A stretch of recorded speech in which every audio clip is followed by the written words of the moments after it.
1 Corinthians 10, Outline. This chapter has three main points. First, Old Testament examples. Second, flee from idolatry. And third, all to the glory of God. 1 Corinthians chapter 10. Moreover, brethren, I do not want you to be unaware that all our fathers were under the cloud, all passed through the sea, all were baptized into Moses in the cloud and in the sea, all ate the same spiritual food, and all drank the same spiritual drink, for they drank of that spiritual rock that followed them, and that rock was Christ. But with most of them God was not well pleased, for their bodies were scattered in the wilderness. Now these things became our examples, to the intent that we should not lust after evil things as they also lusted. And do not become idolaters, as were some of them. As it is written, the people sat down to eat and drink, and rose up to play. Nor let us commit sexual immorality, as some of them did, and in one day 23,000 fell. Nor let us tempt Christ, as some of them also tempted, and were destroyed by serpents. Nor complain, as some of them also complained, and were destroyed by the destroyer. Now all these things happened to them as examples, and they were written for our admonition, upon whom the ends of the ages have come. Therefore, let him who thinks he stands take heed lest he fall.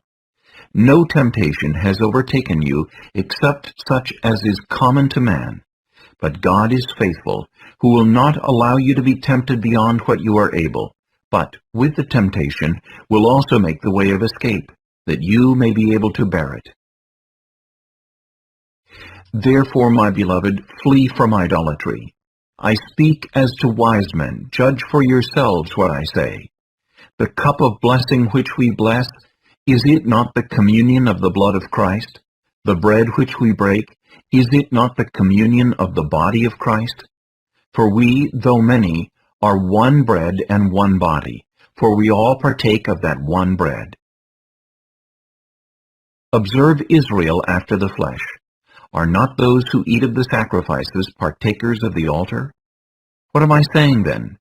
That an idol is anything, or what is offered to idols is anything? Rather, that the things which the Gentiles sacrifice, they sacrifice to demons and not to God. And I do not want you to have fellowship with demons.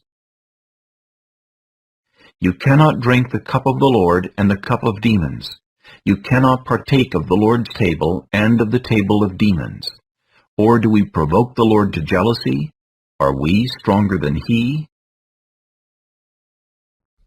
All things are lawful for me, but not all things are helpful. All things are lawful for me, but not all things edify. Let no one seek his own, but each one the other's well-being. Eat whatever is sold in the meat market, asking no questions for conscience sake. For the earth is the Lord's, and all its fullness. If any of those who do not believe invites you to dinner, and you desire to go, eat whatever is set before you, asking no question for conscience sake.